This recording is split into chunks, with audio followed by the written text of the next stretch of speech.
ये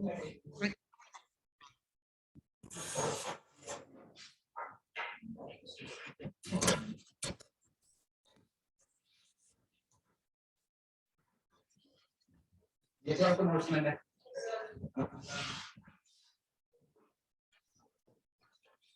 देखिए घर जाके।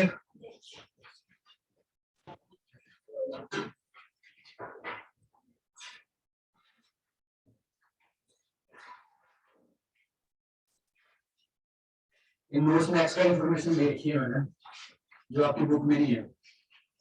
जैसे के बारे में यहाँ पे पेज नंबर 6 में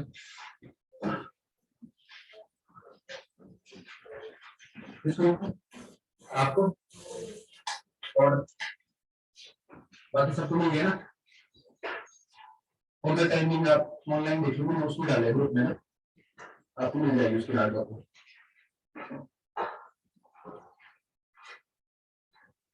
हाँ, इसका पेज नंबर 6 देख लो।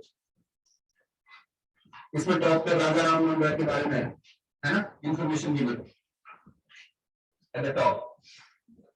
इसमें कौन कौन से ऑर्गेनाइजेशन से एसोसिएटेड थे वो, उनके नाम लिखे हुए, फिर मींस आइडिया लिखे हुए उनके कि प्रिंसिपल क्या थे उनके, क्या वो पॉलिटिज्म को बिलीव करते थे, नहीं करते थे। पॉलिटिज्म क्या होता है?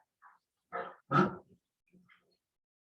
क्या पॉलिटिज्म नहीं होता, मल्टीपल गॉड्स है ना, तो मोनोथिज्म पे बिलीव करते थे वो।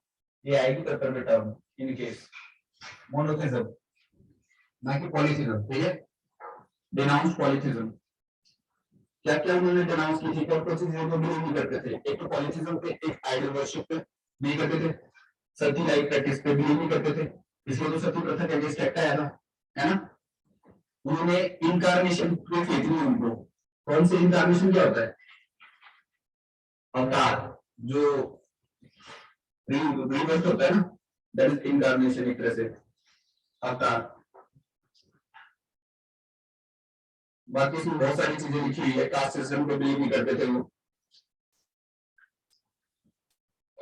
कर्मा को उन्होंने डिफाइन नहीं किया है, डॉक्ट्रिन ऑफ कर्मा क्या है, मतलब हिंदुइज्म में कर्मा बोलते हैं ना, जैसा कर्म करोगे वैसा फल मिलेगा, पर उन्होंने उसके बारे में उतनी ज्यादा डिफाइन नहीं किया है, ऐसा लिखा गया है यहाँ पे।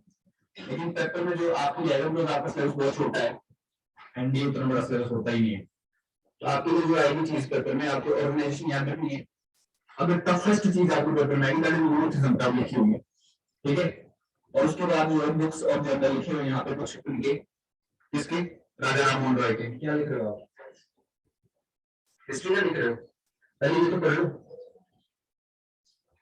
सुनते रहो लेकिन मिस कर जाओगे, ये इंपॉर्टेंट है, ठीक है। दो बुक्स देखी यहाँ पे उनकी, एक बुक है pursuit of Jesus, precept of Jesus एक बुक है, और एक है गिफ्ट ऑफ मोनोथिज्म। ये दो बुक है उनकी, किसकी? राजा राम मोहन रॉय की। बुक के नाम है ये, ठीक है। दो न्यूज़पेपर देखे यहाँ पे, कौन कौन से? संवाद क्रांति, ये 1822 में आया था न्यूज़पेपर, 22 संवाद क्रांति, और मुराद अखबार, वैसे मुराद उल अखबार पर्शियन लैंग्वेज में है ये, ठीक है। दो न्यूज़पेपर बड़े इंपॉर्टेंट है। उसके बाद बजट ये ज्यादा नहीं है। उसके बाद देवेंद्रनाथ टैगोर के बारे में दिया नीचे। देवेंद्रनाथ टैगोर किससे एसोसिएटेड थे? तत्वबोधिनी सभा से, ठीक है, ये तो पता ही था। कब बनी है? 1839। बाद में उन्होंने, जब राजा राम मोहन रॉय की डेथ हो गई थी, तो उन्होंने ब्रह्म समाज संभाला था, है ना। और जब ब्रह्म समाज के दो पार्ट हो गए थे, तो कौन से पार्ट के साथ एसोसिएटेड थे ये? आदि ब्रह्म समाज, लिखा हुआ है यहाँ पे, और लिखी हुई है ना 3 ऑर्गेनाइजेशन, ठीक है। बाकी इसके प्रिंसिपल भी लगभग सेम है जो ब्रह्म समाज बोलता है, कोई ज्यादा डिफरेंस नहीं है, ठीक है।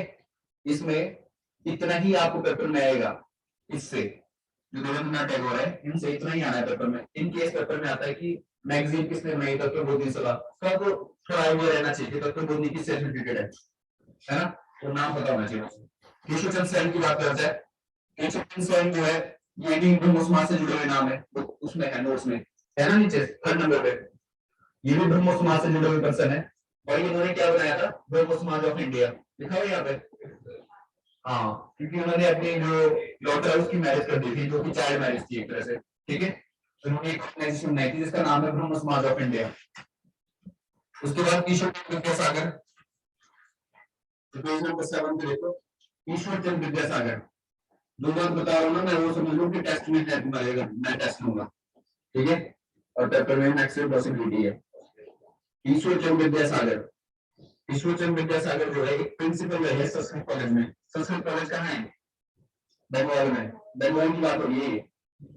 ईश्वर चंद्र विद्यासागर संस्कृत कॉलेज के प्रिंसिपल रहे, ठीक है, और ये जो सेक्रेटरी रहे हैं बैथरूम स्कूल, ये भी अगेन बंगाल की बात हो रही है। स्कूल है जो कि बैथरूम ने ही बनाया है, मतलब ये नाम है पर्सन का, उन स्कूल के ये सेक्रेटरी रहे हैं, ठीक है। बाकी यहाँ पे किससे चीज एसोसिएटेड थे ये, इन्होंने एजुकेशन प्रमोट की है, बिटोरी मैरिज प्रमोट की है ईश्वर चंद्र विद्यासागर ने, और इनके टाइम पे बिटोरी मैरिज एक्ट आया था, ये मैंने बताई थी बात। ईश्वर चंद्र विद्यासागर के टाइम पे बिटोरी मैरिज एक्ट आया था, ठीक है, डलहौजी के टाइम पे बात हो रही है, ठीक है, ये उससे एसोसिएटेड थे। और अगेंस्ट चाइल्ड मैरिज थे, पॉलीगैमी के अगेंस्ट थे। पॉलीगैमी समझते हो ना, मल्टी मैरिज, ठीक है। और किस किस इससे एसोसिएटेड थे ये, तत्वबोधि पत्रिका से, जो बनाई किसने, देवेंद्रनाथ टैगोर ने, उससे एसोसिएटेड थे ये, ठीक है। सोम प्रकाश, एक और पत्रिका है इनकी, सोम प्रकाश पत्रिका किसकी है ये, केशव चंद्र सेन की, दिख रही है यहाँ पे नोट्स में है ये गिवन, सोम प्रकाश। और उसके बाद जो यहाँ पे हिंदू पैट्रियोट, एक और पत्रिका है हिंदू पैट्रियोट, ये याद रखना। उसके बाद है स्वामी दयानंद सरस्वती। स्वामी दयानंद सरस्वती जो है आर्य समाज से रिलेटेड है, ठीक है, लिखा हुआ है यहाँ पे, रिवाइवलिस्ट मूवमेंट है ये समाज, रिवाइवलिस्ट।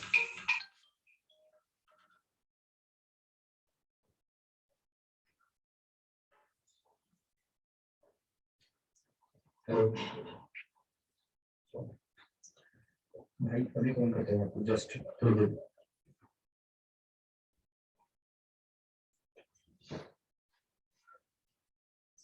रिवाइवलिस्ट मूवमेंट जो है किससे रिलेटेड है, मतलब आर्य समाज जो है एक रिवाइवलिस्ट मूवमेंट है, ठीक है। और आर्य समाज ने डीएवी स्कूल बनाए हैं, लिखे यहाँ पे, दयानंद एंग्लो वैदिक डीवी कॉलेजेस 1886 से, और आज की डेट में भी है डीवी स्कूल है ना, स्कूल कॉलेजेस भी है, काफी फेमस कॉलेज है। और इनका शुद्धि मूवमेंट, शुद्धि का मतलब होता है प्योरीफाई करना, वापस हाँ, बॉम्बे में हेडक्वार्टर था पहले, उसके बाद लाहौर शिफ्ट किया था। हाँ, वो टिपिकल नॉलेज है, आ भी सकती होगा, लेकिन ये बात जरूर है कि आर्य समाज बनाया किसने, ये बात इंपॉर्टेंट है। और ये बात पूछी जा सकती है क्या रिवाइवलिस्ट मूवमेंट है क्या रिफॉर्मिस्ट मूवमेंट है, बताया ना डिफरेंस क्या है, रिवाइवलिस्ट क्या होता है, रिफॉर्मिस्ट क्या होता है। रिवाइवल वो जो हमारे पुरानी चीजों को रिवाइव करे, जो हमारे पुराने संस्कार थे, और रिफॉर्मिस्ट जो उसमें चेंज लाए। मान लो अगर सती प्रथा आज की डेट में है, तो सती प्रथा को रिफॉर्म करना है, चेंज करना है, इज रिफॉर्मिस्ट। रिफॉर्मिस्ट की वापस उसको रिवाइव करना है। Bombay to Lahore headquarter change किया था इन्होंने, और लाहौर में था इसका हेडक्वार्टर आर्य समाज का, ठीक है।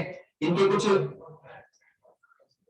आर्य समाज जो है अब इंडिया में भी है, और लाहौर वहां पे भी है, पाकिस्तान में भी है, ठीक है। जो आजाद हुआ जब तक इनका हेडक्वार्टर था लाहौर है, चलता है आगे। आज की डेट में यही चलता है, चंडीगढ़ में किसकी नहीं इंडिया में भी है, अच्छा आगे समाज नहीं नहीं वहां पे भी चलता होगा, माइनॉरिटी में चलता होगा, ठीक है, चलता जरूर होगा, क्योंकि नींव तो वही बनी थी ना फिर उसके बाद फाउंडेशन। यहाँ पे कई सेक्टर में देश समाज की बिल्डिंग भी है, बड़ा ये है, तो मतलब ये जो ऑर्गेनाइजेशन है हेडक्वार्टर बहुत जगह फैले हुए हैं, ये समाज होता है।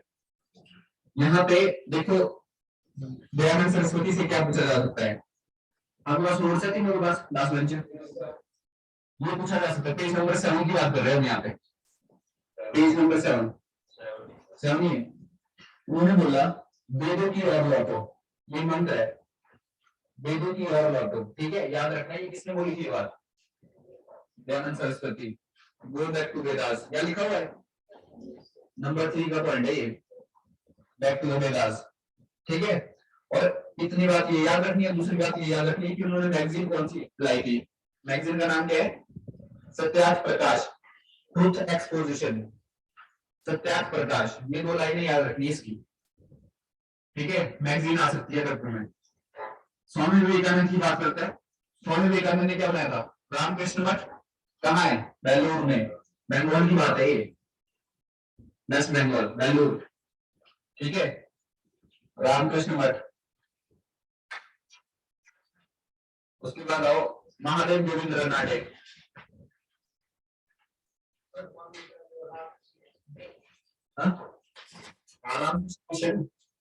रामकृष्ण मठ जो है वो भी उन्हीं से रिलेटेड है और रामकृष्ण मिशन भी उन्हीं से रिलेटेड है, ठीक है। मठ जो है एक स्टेशन मतलब बेलूर में बनाया है, मिशन भी उन्होंने चलाया था। महादेव गोविंद रनाडे, एमजी रनाडे, इनके बारे में बताया था मैंने। उन्होंने किससे रिलेटेड थे? ये प्रार्थना समाज, लिखा हुआ है यहाँ पे, प्रार्थना समाज लिखा हुआ, प्रार्थना समाज, क्योंकि उन्होंने बनाया नहीं था प्रार्थना समाज, बनाया किसने था? आत्माराम पांडुरंग, लिखा हुआ है वो भी, बनाया था उन्होंने, लेकिन उन्होंने हेल्प की थी उनकी। दूसरा जो ये एसोसिएटेड थे दैट इज पूर्णा सार्वजनिक सभा, यहाँ लिखा हुआ है पूर्णा सार्वजनिक सभा, ठीक है। इन चीजों से एसोसिएटेड थे और मेंबर थे आईएनसी के, इंडियन नेशनल कांग्रेस के, ठीक है। और बाकी जो है कुछ चीजें फिलोसफिकल आपको पूछी जाएगी, जब अगर जिससे नाम पूछा जाता है कि एमजी रनाडे ने एजुकेशन प्रमोट की, वुमेन एम्पावरमेंट प्रमोट की, तो जनरल बातें होती है और सॉल्व करते हैं, इसलिए तो सोशल रिफॉर्मर है, ठीक है। इसमें कोई गलत होगा ही नहीं क्वेश्चन। इंटरव्यू फोटो देखो क्या है? इंदु प्रकाश, इंदु प्रकाश, यहाँ पे दिया हुआ कुछ अक्षय कुमार दत्त के बारे में, नीचे ईस्टर्न इंडिया में मैप में, ये बंगाली थे, ब्रह्म समाज से एसोसिएटेड थे, ठीक है।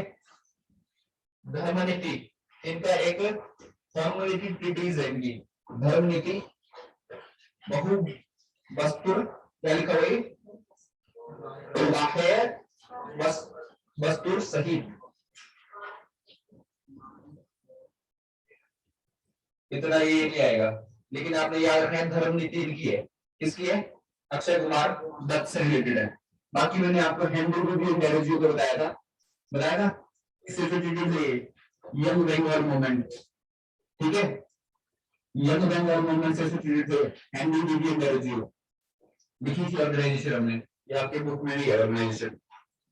रामकृष्ण परमहंस रिलेटेड है रामकृष्ण मठ से, जो कि विवेकानंद वाली फिलॉसफी है, ये ईस्टर्न इंडिया में बने थे। ब्रह्म समाज के बारे में हमने पढ़ लिया। उसके बाद साधारण ब्रह्म समाज, एक और ब्रह्म समाज है, कब बना था ये? 1878, लिखा हुआ बुक में, इसमें नोट्स में,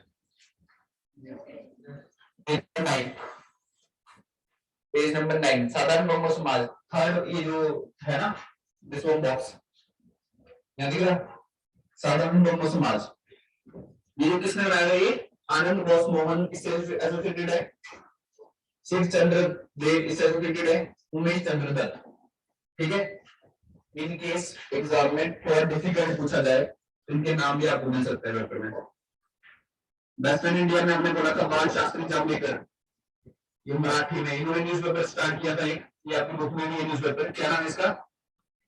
दर्पण, दर्पण न्यूज़पेपर, बाल शास्त्री जावड़ेकर, ठीक है।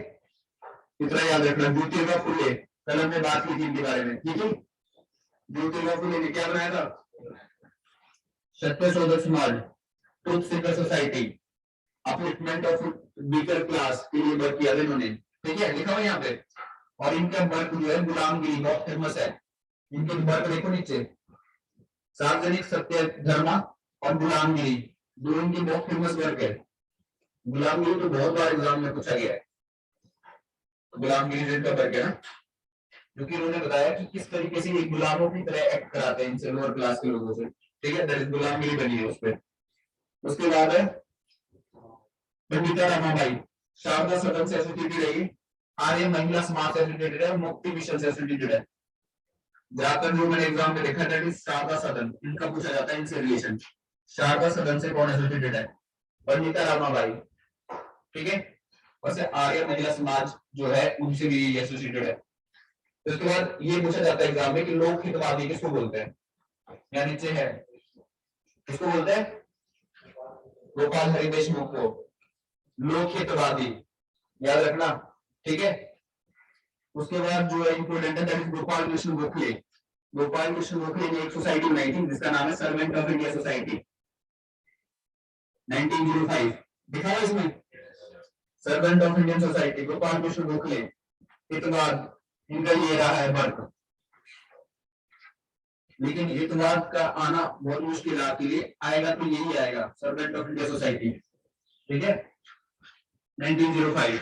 उसके बाद आओ साउथ इंडिया के दूसरे फॉर्म पे,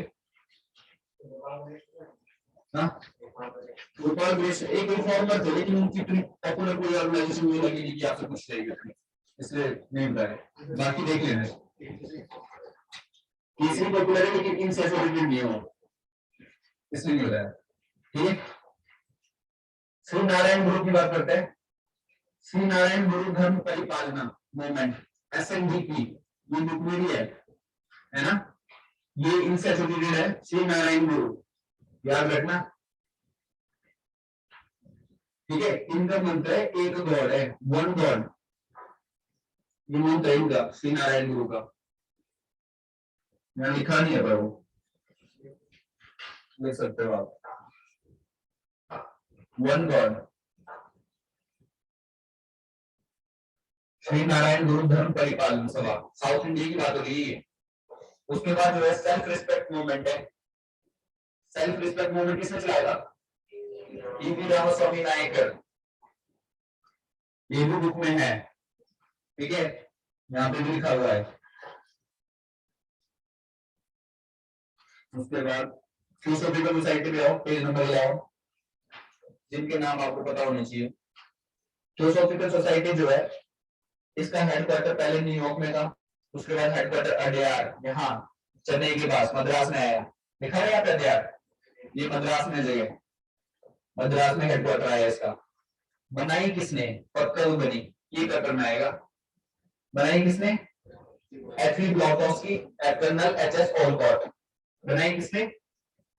यूएस में बनी है मैडम एथली Blavatsky and colonel HS Olcott, ठीक है, 1875 में बनी है, डेट नहीं लिखी है यहाँ पे, लिख सकते हो 1875, ठीक है। और इनके साथ जो एसोसिएटेड है, ये क्या है, प्रीच करते हैं कृष्ण और गीता को, इसका मतलब जो हमारा हिंदुइज्म है उसको प्रीच कर रहा है ये। थियोसॉफिकल सोसाइटी जो है प्रीच किसको करती है? हिंदुइज्म को, कृष्ण भगवान की लीला को, गीता को, गीता का पाठ होता है हिंदुइज्म में, उसको प्रीच कर रही है। बायकम सत्याग्रह देखो किसने चलाया? KP केशवा, बायकम सत्याग्रह, ये भी दोबारा अनटचेबिलिटी के खिलाफ था, टेंपल एंट्री के साथ था कि भाई जो बैकवर्ड क्लास के लोगों को उनको रिप्रेजेंटेशन नहीं मिल रहा, टेंपल एंट्री अलाउड नहीं है। आज की डेट में बहुत सारे ऐसे मंदिर है जहाँ पे लोअर क्लास को एंटर नहीं, साउथ इंडिया में था लेकिन है अभी भी ऐसे बहुत सारे मंदिर, ऐसे बहुत से मंदिर है, हाँ ऐसे बहुत से मंदिर है जहाँ पे मेल को एंट्री नहीं है, ऐसे बहुत से मंदिर है जहाँ पे फीमेल को एंट्री नहीं है। तो ऐसे बहुत से मंदिर पहले हुआ करते थे जहाँ पे लोअर क्लास के लोगों को एंट्री नहीं है, और आज भी है, अवॉइड करता है, वो खुद भी अवॉइड करता है अंदर एंटर जाकर ना मंदिर में, जो लोअर क्लास के लोग होते हैं अछूत माने जाते थे, लेकिन ये गलत चीज है, मतलब कहने का मतलब ये, ठीक है। तो KP केशवा, इन्होंने चलाया था मूवमेंट बायकम सत्याग्रह, साउथ की बात हो रही है, ये हिंदू रिफॉर्म मूवमेंट है। देव समाज की बात हो रही है, देव समाज किसने चलाया था? शिव नारायण अग्निहोत्री, नाम याद रखना बस, देव समाज किससे रिलेटेड है? शिव नारायण अग्निहोत्री, 1887 में बना था देव समाज। उसके बाद राधा स्वामी मूवमेंट, तुलसीराम, शिव दयाल साहब, राधा स्वामी सेक्ट तो आज की डेट में काफी पॉपुलर है, लोग फॉलो करते हैं काफी ज्यादा, राधा स्वामी कहते हैं ना, वही तो शिव दयाल साहब, तुलसीराम। उसके बाद है जस्टिस मूवमेंट, किसने चलाया ये? जस्टिस मूवमेंट, ये मद्रास प्रेसिडेंसी में हुआ है नीचे, और 3% फेमस है, CN Mudaliar, TN Nair and P Tyagaraj, Tyagaraj लिखा हुआ, CM Mudaliar, TN Nair, P Tyagaraja, ये एसोसिएटेड है किससे? जस्टिस मूवमेंट से। उसके बाद है रेक्लिका संघा, ये भी मैसूर में हुआ, एंटी ब्राह्मण मूवमेंट है, ये भी हिंदुइज्म मूवमेंट है, मतलब कहने का ये है। टेम्पल एंट्री मूवमेंट से एसोसिएटेड कौन है? T Madhavan. Temple entry movement से एसोसिएटेड टी माधवन भी है, श्री नारायण गुरु भी है। उसके बाद मुस्लिम रिफॉर्म पे आओ। मुस्लिम रिफॉर्म मूवमेंट, देखो दो टाइप के मूवमेंट होते हैं, एक होता है रिवाइवलिस्ट, एक होता है रिफॉर्मिस्ट। दोबारा बोल रहा हूँ, और मुस्लिम रिफॉर्म पे क्वेश्चन यही आएगा। दो टाइप के मूवमेंट होते हैं, एक होता है रिवाइवलिस्ट, एक है रिफॉर्मिस्ट। मुस्लिम रिफॉर्म के दो मूवमेंट जो रिफॉर्मिस्ट है उनके साथ रिफॉर्मिस्ट लिख लो। एक का नाम है अहमदिया मूवमेंट, लिखा है यहाँ पे नाम, ये रिफॉर्मिस्ट मूवमेंट है, ऐसा आएगा पेपर में। कौन सा रिफॉर्मिस्ट है? अहमदिया मूवमेंट रिफॉर्मिस्ट वर्क है, ठीक है। एक है अलीगढ़ स्कूल, यहाँ पे जो नीचे लिखा हुआ ना सर सैयद अहमद खान, इनके साथ साथ अलीगढ़ मूवमेंट लिखा हुआ है, लिखा हुआ है। ये जो है रिफॉर्मिस्ट मूवमेंट है, इसका मतलब है कि अगर सर सैयद अहमद खान की बात आएगी तो रिफॉर्मिस्ट है वो। जैसे राजा राममोहन रॉय हिंदुइज्म में रिफॉर्मिस्ट थे, वैसे ही सैयद अहमद खान जो है मुस्लिम में रिफॉर्मिस्ट है। हाँ, अलीगढ़ यूनिवर्सिटी है ना, वो इन्होंने बनाया कॉलेज, नीचे लिखा हुआ है एंग्लो ओरिएंटल कॉलेज अलीगढ़ में, इन्होंने बनाया था। इनको नाइटहुड की वो मिली है 1888 में, अंग्रेजों ने दी है। ब्रिटिश पार्लियामेंट में इनको मेंबरशिप भी मिली है। सैयद अहमद खान की बात कर रहा हूं मैं यहाँ पे, ठीक है। बहुत पॉपुलर पर्सन है मुस्लिम के सोशल रिफॉर्मर में, सर सैयद अहमद खान। इनके दो वर्क काफी फेमस रहे, एक का नाम है शबब ए बगावत ए हिंद, लिखा गया है शबब ए बगावत ए हिंद, और दूसरे का नाम है तहदीब अल अकलक, तहदीब अल अकलक। इसका मतलब क्या होता है? जो पहला मतलब है वो है 1857 के रिवोल्ट के बारे में, ठीक है, रिवोल्ट ऑफ 1857 के बारे में। ये शहबब ए बगावत ए हिंद, 1857 के रिवोल्ट के बारे में, बगावत ए हिंद, ठीक है, हिंदुस्तान में जो बगावत की उसके बारे में ये। लेकिन जो दूसरी है तहदीक अल अकलक, ये जो है रिफॉर्मिस्ट है, social reform with in the Muslim, उसके बारे में है कि किस तरीके से हमने अपनी कमियां को दूर करनी है धर्म के अंदर, जो हमारी कमी है, ठीक है, उसके बारे में इनका वर्क है। उसके बाद आओ फैजी मूवमेंट पे, किसने स्टार्ट किया ये? हाजी शरीयतुल्लाह, ईस्टर्न बंगाल में हाजी शरीयतुल्लाह, ये नाम आएंगे, फैजी मूवमेंट से एसोसिएटेड है ये पर्सन, ठीक है। और ये जो है कैसा मूवमेंट है? Revivalist movement. जैसे मैंने पहले बताया सिर्फ दो मूवमेंट रिफॉर्मिस्ट है, वो नाम बता दिया था आपको, ये एक रिवाइवलिस्ट मूवमेंट है, ठीक है, हाजी शरीयतुल्लाह। उसके बाद है देवबंद मूवमेंट, लिखा है यहाँ पे देवबंद स्कूल ऑफ, ये जो है कभी सहारनपुर जाना, बहुत फेमस है देवबंद, ठीक है, सहारनपुर में है, यूपी में है देवबंद, ठीक है। और देवबंद किसने बनाया? ये मोहम्मद कासिम न्यू कबीर, राशिद अहमद गंगोही, ये दो फेमस पर्सन है जिन्होंने देवबंद स्कूल से एसोसिएटेड है। और देवबंद जो है इनका क्या होता है? ये बहुत कट्टर मुस्लिम होता है, ठीक है, और ये जो है फतवा इशू करते हैं उसके खिलाफ, जो मतलब मुस्लिमों के खिलाफ कुछ बोलेगा, काफी ज्यादा वहां से होता है इशू, किसी ने किसी मुस्लिम के अगेंस्ट बोल दिया, ठीक है। सहारनपुर में ये क्या, ये रिवाइवलिस्ट है, ठीक है, रिवाइवलिस्ट मूवमेंट है ये देवबंद, क्योंकि ये प्रीच करते हैं आपको शरिया, ये प्रीच करते हैं आपको कुरान, सुने ना, वो प्रीचिंग होती है। अब उसके बाद है बहाविज्म, बहावी मूवमेंट की बात हो रही है, नीचे लिखा हुआ शाह बहावी, लिखा हुआ सैयद अहमद खान के बाद नीचे दूसरा नाम शाह वलीउल्लाह, ये बहाविज्म की बात हो रही है, शाह वलीउल्लाह हबीबुल्लाह शाह बहाविल्लाह, ये जो है रिवाइवलिस्ट मूवमेंट है, जो वेस्टर्न इन्फ्लुएंस है उनके अगेंस्ट, ठीक है, ये भी एक रिवाइवलिस्ट मूवमेंट है, याद रखना। शाह, हाँ ठीक है, और इनके एक डिसिपल रहे, इनके एक शिष्य है जिनका नाम है मीर टीटू मीर, इनके डिसिपल है, इनके मतलब शिष्य रहे हैं टीटू मीर, और इन्होंने अडॉप्ट किया है वहाबिज्म, जो इन्होंने बनाया है, किसने बनाया है? शाह वलीउल्लाह, ठीक है, जो इन्होंने क्या है, हाँ नाम तो इतना थोड़ा फनी सा है ना, याद रहेगा। वहाबिज्म से एसोसिएटेड है, जो कि एक रिवाइवलिस्ट मूवमेंट है, और इनके शिष्य रहे कौन? टीटू मीर, इन्होंने भी इस मूवमेंट को फर्दर प्रोपेगेट किया है, ठीक है। मतलब मुस्लिम में दो टाइप के मूवमेंट, एक कंजर्वेटिव मूवमेंट वैसे हिंदुइज्म में भी है, और एक है थोड़ा रिफॉर्मिस्ट मूवमेंट। रिफॉर्मिस्ट दो है मुस्लिम में, अहमदिया और जो सैयद अहमद खान ने बनाया है, कौन सा? अलीगढ़ मूवमेंट, ये रिफॉर्मिस्ट मूवमेंट है, और बाकी सारे रिवाइवलिस्ट मूवमेंट है, चाहे फाइजम की बात करें, चाहे इसकी बात करें, तो वाले मूवमेंट की बात करें, शाह वलीउल्लाह की बात करें, देवबंद की बात करें, ये सारे स्कूल जो है कैसे है? रिवाइवलिस्ट। अब आओ सिखिज्म में रिफॉर्म पे, अगला पेज। वहाबिज्म, वहाबिज्म बनाएंगे, ठीक है, ये रिवाइवलिस्ट मूवमेंट है। अब आओ सिखिज्म पे रिफॉर्म। देखो सबसे पहले क्या हुआ, सिंह सभा मूवमेंट बना, सिंह सभा मूवमेंट कब हुआ ये याद रखना।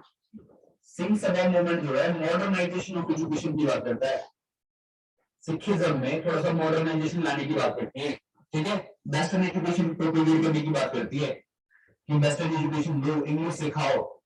सिंह सभा मूवमेंट की बात हो रही है, कब हुआ था ये? 1873, याद रखना इसको, है ना। रिफॉर्मिस्ट मूवमेंट है, इससे पता चलता है रिफॉर्मिस्ट मूवमेंट है ये, ठीक है, सिंह सभा मूवमेंट। उसके बाद खालसा स्कूल बने, कॉलेजेस बने, आपने तो ये तो हर्ज किया आपके लिए बहुत, है ना, फेमस है। कब बने ये? 1892, याद रखना। ये जो है प्रोपेगेट करता है किसको? गुरुमुखी को, पंजाबी लर्निंग को, सिख लर्निंग को, ठीक है, सिंह सभा मूवमेंट। और ये जो है एक तरह से रिवाइवलिस्ट टाइप मूवमेंट है कि जो हमारे ओरिएंटल स्कूल को प्रोपेगेट करता है, ठीक है, वेस्ट की तरफ नहीं जा रहे। ये बोल रहे हैं कि सर हमें जो है पंजाबी सिखानी है, हमें जो है गुरुमुखी लिपि सिखानी है बच्चों को, हमें जो है अपना इतिहास बताना है, ठीक है, ना कि वेस्ट की तरफ जाना है, उस टाइप की बात है ये, ठीक है। खालसा स्कूल काफी फेमस स्कूल है ना। उसके बाद है अकाली मूवमेंट, अकाली की पार्टी भी है, अकाली दल, है ना। अकाली मूवमेंट यहां से स्टार्ट हुआ ये 1920, अकाली मूवमेंट। क्या हुआ था, जो गुरुद्वारे में ना ज्यादातर क्या होता था, जो वहां पे वहां पे महान मतलब जो प्रेस टाइम था हाँ, वो जो है करप्शन बहुत ज्यादा फैल गया था, ठीक है, करप्शन बहुत ज्यादा फैल गया था, तो उसके खिलाफ आवाजें उठनी स्टार्ट हो गई थी, और वहां पे एक कमेटी बनाई गई है, इसका नाम क्या है? नीचे लिखा हुआ है नाम, क्या लिखा हुआ है? शिरोमणि गुरुद्वारा प्रबंधक कमेटी। ये कमेटी बनाई गई इसके बाद, कि ये कमेटी देख रेख करेगी जितने भी गुरुद्वारे होंगे, ठीक है, अब इनके अंडर है वो सारे, शिरोमणि गुरुद्वारा प्रबंधक कमेटी, ताकि कोई ऐसा करप्शन का इशू ना आए, ठीक है, किसी की अपनी मनमर्जी ना चले, एक प्रॉपर सिस्टम हो गुरुद्वारे के अंदर, जितने भी गुरुद्वारे हैं उनके अंदर आते हैं, ठीक है। तो उसकी बात हो रही है, अकाली मूवमेंट, याद रखना कब हुआ था ये? 1920। उसके बाद पारसी, एक और रीजन है, पारसी रिफॉर्म मूवमेंट। पारसी में सबसे बड़ा नाम जो है ना, वो क्या है? सबसे बड़ा नाम दादा भाई नारोजी, दादा भाई नारोजी लिखा हुआ है यहाँ पे। इन्होंने स्टार्ट किया था रहनुमाई मजूमदारान सभा, दादा भाई नारोजी, ठीक है, रहनुमाई मजूमदारान सभा, सभा, ठीक है, दादा भाई नारोजी। और उसके बाद जो है नारोजी फरदून, दादा भाई Naoroji, K R Cama, S S Banerjee, इतने नाम तो याद ही रहेंगे, ठीक है। लेकिन जो पेपर में आएगा, जब ये सभा पेपर में आएगी 1851 वाली, कौन सी? रहनुमाई मजूमदारान सभा, तो दादाभाई नारोजी का नाम आएगा वहां लिखा हुआ, ठीक है। 1851। उसके बाद सेवा सदन एक और ऑर्गेनाइजेशन है, कंपनी है, 1885 में किसने बनाई है? Behramji M Malabari. Seva Sadan, Behramji M Malabari. Dadabhai Naoroji का एक फेमस न्यूज़पेपर है, इसको बोलते हैं रस्ट गुप्तार। न्यूज़पेपर है ये, Rast Goftar, truth seeker, truth teller, ठीक है। हाँ पास से चलता होगा, मैं तो नहीं पढ़ा है, इन चलता होगा शायद। रस्ट गुप्तार, ये एंग्लो गुजराती है, ये न्यूज़पेपर गुजराती में था ये, ठीक है। ट्रुथ सीकर, ठीक है, ट्रुथ टेलर मतलब रस्ट गुप्तार, ठीक है। इतना ही था आपका सोशल रिफॉर्म। हाँ अगर टेस्ट बनेगा तो इससे आएगा, ये नोट कर लेना, इसमें कोई कंफ्यूजन तो नहीं है? अगर होगी तो बता देना। क्या? अच्छा पिछला टेस्ट तुमने तो बहुत अच्छा किया था, वो टेस्ट मिल जाएगी आपको टेस्ट दोबारा इधर बुक पे। कहां तक पहुंचे हम?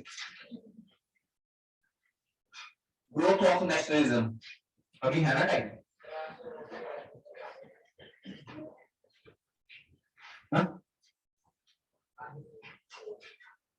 आगे कर रहे हैं, growth of nationalism, page number 131। India में नेशनलिज्म का ग्रोथ क्यों हुआ? Page number 131। यहां से आगे जितनी भी हिस्ट्री है ना आपकी, उस सबसे इंपॉर्टेंट हिस्ट्री है, मतलब इस बुक की सबसे इंपॉर्टेंट हिस्ट्री चल रही है ये हमारी। हाँ ये नोट तो है ही इंपॉर्टेंट, बाकी ये यहाँ से जो बता रहा हूँ मैं, क्या वो पेज नंबर 131 है ना ये।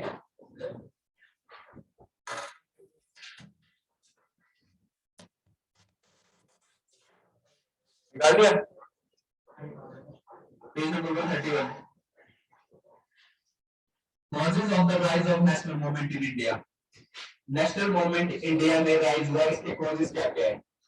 नेशनल मूवमेंट समझते हो ना, लोगों में देशभक्ति की भावना, लोगों का ये मानना कि इंडिया एक है और इंडिया को आजाद करना है।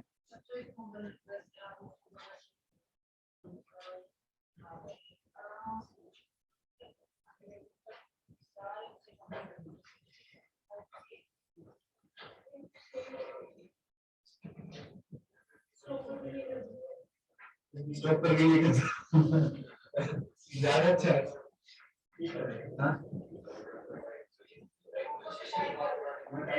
कुछ नहीं फिर नहीं है, तुम बोल रहे हो क्या है? हाँ देखो, बिगिनिंग ऑफ नेशनलिज्म, लोगों ने कैसे समझ आई लोगों को कि इंडिया एक है और इंडिया को आजाद करना है इन ब्रिटिशर से, ठीक है। ब्रिटिशर इंडिया में आए, उन्होंने पहले दूसरी कंपनी को एलिमिनेट किया, फ्रेंच को हराया, पुर्तगीज को हराया, बहुत सारे को हराया, है ना। उसके बाद जो है उन्होंने बंगाल को कब्जा किया battle of Plassey, battle of Buxar से। उसके बाद मैसूर को हराया 4 बैटल में, उसके बाद मराठों को हराया 3 बैटल में, है ना। उसके बाद दिल्ली को हरा दिया, मुगल्स को हटा दिया, ठीक है, और इंग्लिश का कंट्रोल पूरे देश में बढ़ गया। उसके बाद उन्होंने कुछ अपने रिफॉर्म लाए, जैसे 3 रेवेन्यू सेटलमेंट लाई इन्होंने, परमानेंट सेटलमेंट, रैयतवाड़ी, महलवाड़ी, है ना।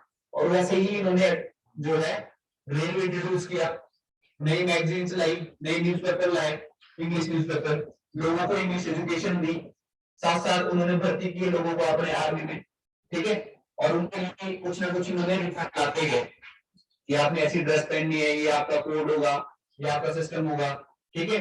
और कुछ इन्होंने हमारे धर्म में भी रिफॉर्म लाने स्टार्ट किए, जैसे सती प्रथा को खत्म किया, विडो मैरिज खत्म किया, मतलब लाया, खत्म नहीं किया, विडो मैरिज लाया, ठीक है। और उसके साथ स्लेवरी सिस्टम को खत्म किया, ठगी सिस्टम को खत्म किया, जो खदड़ी होती थी जो, है ना। ऐसे ही इन्होंने हमारे जो है रिलीजन में इंटरफेयर किया, हमारे सोशल लाइफ में इंटरफेयर किया। और यहाँ पे क्या करते थे, यूरोप में आया था इंडस्ट्रियलाइजेशन, ठीक है, उनको चाहिए था रॉ मटेरियल, तो यहाँ से ले जाते थे रॉ मटेरियल, ठीक है, जैसे कॉटन ले गए, टेक्सटाइल ले गए, कुछ मतलब जो चीजें यहाँ पे उनको मिल जाती थी रॉ मटेरियल एग्रीकल्चर का, उसको ले जाके वहां पे उसका कुछ बढ़ा देते थे, ठीक है, प्रोडक्ट इंडस्ट्रीज है, यूरोप में इंडस्ट्रीज थी, तो वहां पे प्रोडक्ट बनता था और फाइनल प्रोडक्ट यहाँ आता था, ठीक है। और यहाँ के जो प्रोडक्ट है उससे कंपीट नहीं कर पाते थे प्राइस में, उस वजह से लोग जो उनके प्रोडक्ट ज्यादा खरीदते थे, उनके प्रोडक्ट खरीदते थे तो उनकी पहचान चली, और यहाँ के लोग जो है वो कंगाल हो गए। एजुकेशन अच्छी नहीं मिल पा रही है, अफोर्डेबल नहीं है, ठीक है। और दूसरी बात है कि वहां पे एम्प्लॉयमेंट की कमी होगी।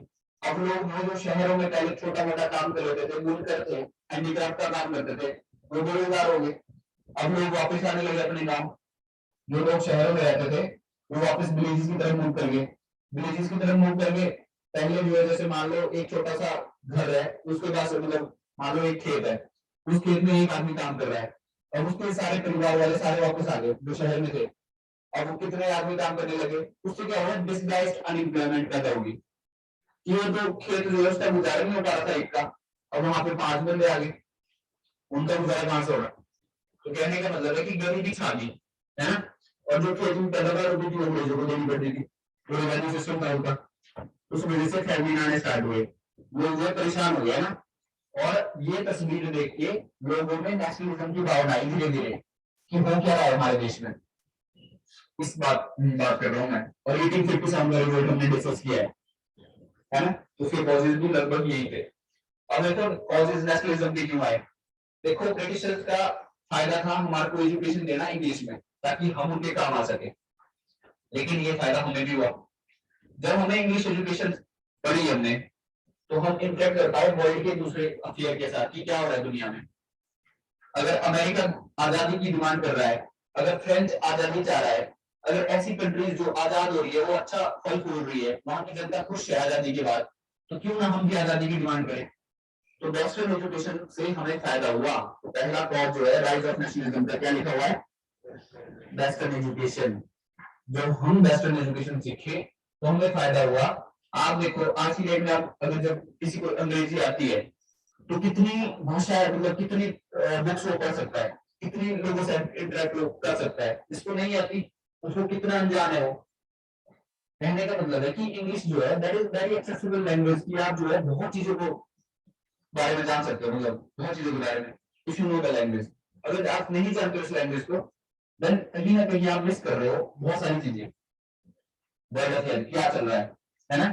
तो अंग्रेजी जो है एज ए मीडियम है आपको वो चीजें बताने का जो चीजें आप मिस कर रहे हो। तो यही चीजें पहले हमारे जो फ्रीडम फाइटर थे वो भी मिस कर रहे थे, कि वर्ल्ड में हो क्या रहा है, दुनिया कैसे चल रही है। और क्योंकि अंग्रेजों ने एट अबाउट 25% वर्ल्ड के पार्ट पर राज किया है, एक छोटी सी कंट्री है यूके, कितनी छोटी है, उन्होंने 25% वर्ल्ड के पार्ट पर राज किया है, दुनिया की 25%, अमेरिका से लेकर कनाडा से लेकर फ्रांस से लेकर, मतलब यहाँ देखो यूरोप, यहाँ इंडोनेशिया, ऑस्ट्रेलिया, ये सारे रीजन पे इनका रूल रहा है। कहने का, हाँ, साउथ अफ्रीका, कहने का मतलब ये है कि एक छोटा सा देश इतना बड़े रीजन पे रूल किया है, और अंग्रेजी को थोपा इन्होंने लोगों पे। आज की डेट में दुनिया में सबसे ज्यादा बोलने वाली लैंग्वेज है ना। तो अंग्रेजी को एक तरीके से इन्होंने इतना ज्यादा फैलाया है कि एक मीडियम बन चुका है कम्युनिकेशन का। अगर चाहे हम अपने देश में ही बात करें तो कितने लोग अंग्रेजी बोलते हैं, ऐसे फैशन ही है ऐसे लैंग्वेज तो, मतलब जो आप इंग्लिश बोलते तो आपको इंटेलेक्चुअल समझ आता है, ये हाँ ये पढ़ा लिखा आदमी है, ये अंग्रेजी बोलता है हाँ वही ऑब्वियसली उनकी लैंग्वेज ही ऐसी है ना। मान लो आप एक बच्चे को अगर 10 स्क्वायर में आप बड़ा करोगे ना, ऐसा कर जाएगा वो। अगर आपके घर में कोई बच्चा है और उससे आप अंग्रेजी में डेली बात करते हो, तो इन दो एंड होगा अंग्रेजी सीख जाएगा, कोई बड़ी बात नहीं है। जब मैं बोलना स्टार्ट करेगा पहला शब्द ही हेलो हाय बोलना स्टार्ट कर देगा, ठीक है। मम्मी पापा कुछ नहीं, मॉम डैड, ये चलना स्टार्ट हो जाएगा। कहने का मतलब है कि जैसे एटमोस्फेयर में हम रहते हैं, जैसे हमारा मतलब रहन सहन होता है, वैसे हम बोलना स्टार्ट हो जाते हैं। यही बात होती है अंग्रेजी, जो ये अमेरिका यूएसए वाले बच्चे हैं, तो इनकी लैंग्वेज ही है, या तो स्पेनिश बोलते हैं या इंग्लिश बोलते हैं, ये प्राइमरी लैंग्वेज अमेरिका की, अमेरिका में यूज होती है। नहीं नहीं, मैक्सिकन की स्पेनिश है, स्पेनिश लैंग्वेज बहुत फेमस है वहां पे। आप उन्हें का एक सॉन्ग है जो बिलियन ऑफ व्यूज है इसके, सेलेना गोमेज का सॉन्ग है, टाकी टाकी। सुना है, बड़ा फेमस सॉन्ग है। कहने का मतलब है कि स्पेनिश लिरिक्स यूज हुए हैं। स्पेनिश लिरिक्स इसलिए यूज हुए क्योंकि कैचिंग है और यहाँ पे लोग बोलते हैं वो लैंग्वेज, बहुत लोग बोलते हैं। हाँ, तीन टाइप की अंग्रेजी होती है। ऑस्ट्रेलियन अंग्रेजी अलग होती है, यूएस की अंग्रेजी अलग होती है, और इंडियंस तो मिक्सचर है, हम तो हर किसी की लैंग्वेज पढ़ लेते हैं, है ना। कहने का तरीका है, बोलने का तरीका है, मतलब हमारा एक्सेंट अलग होता है, शब्द भी अलग होता है बोलने में। कोई बिस्कुट बोलता है, कोई कुकीज बोलता है। हाँ, कहने का मतलब है कि डिफरेंट लैंग्वेज, डिफरेंट तरीका है बोलने का, बात सही बोलिए, ठीक है। बाकी एक्सेंट भी फर्क होता है ना। दूसरी बात देखो, हमारी जो वर्नाक्युलर लैंग्वेजेस है, ये जो है मीडियम बनी नेशनलिज्म को राइज करने का, क्योंकि ज्यादातर लोग इंडिया में जो है वो पहाड़ी बोलते हैं, वो पंजाबी बोलते हैं, वो मराठी बोलते हैं, वो बंगाली बोलते हैं। ज्यादातर लोग इंडिया में कौन सा मैं कोई एड्रेस दूं तेरे को कहने का मतलब है कि इंडिया में जो है उस टाइम पे ये 19th सेंचुरी की बात हो रही है। अब ये ना बोलना कि 19th सेंचुरी कौन सी है, ये जो है 1800 से लेकर 1900 तक की बात हो रही है, ठीक है। उस टाइम पे जो ज्यादातर इंडिया के लोग थे वो अनपढ़ थे, एजुकेशन तो थी नहीं, मतलब उनको अपनी भाषा, लोकल भाषा आती थी, वेस्टर्न एजुकेशन नहीं थी। तो उन तक पहुंचने के लिए याद आ गया उन तक पहुंचने के लिए क्या बातें चल रही थी, क्या हुआ।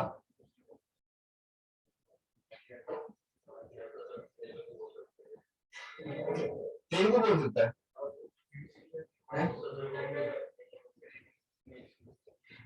कन्नड़ भी लैंग्वेज होती है, तेलुगु भी लैंग्वेज होती है, तमिल भी लैंग्वेज होती है।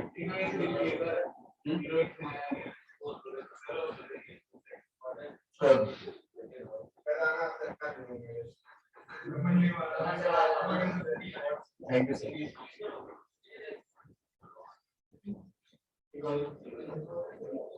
इस बात को यही खत्म करो, सुन लो बात मेरी जो मैं बता रहा हूँ, क्या समझ में, समझ लो। देखो, पहली बात तो अंग्रेजी भाषा की मीडियम बनी हमें दुनिया से कनेक्ट करने के लिए, लेकिन हमारी बोलो तुम बोलो पहले क्या बोलना चाह रहे हो। छुट्टी है तुम्हारी तो इस बात की खुशी है, मतलब तो क्या है, बेटी नहीं होगी इस बात से खुश हो। पूरा फ्लोर भी आ गया इन्होंने।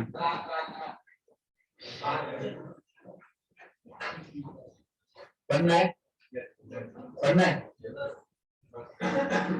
बस, बस तो अभी तो नहीं है।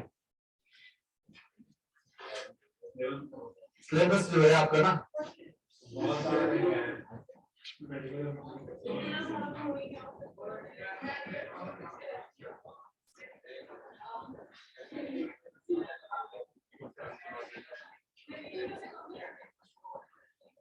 मॉडर्न करनी है, पर मॉडर्न कर नहीं रहे हो आप।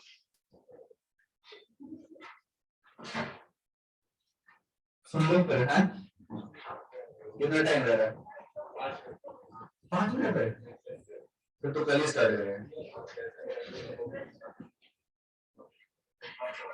मैं जो है कल आपसे पूछूंगा ये आर्य समाज किसने बनाया, वर्बली पूछूंगा, याद रखना।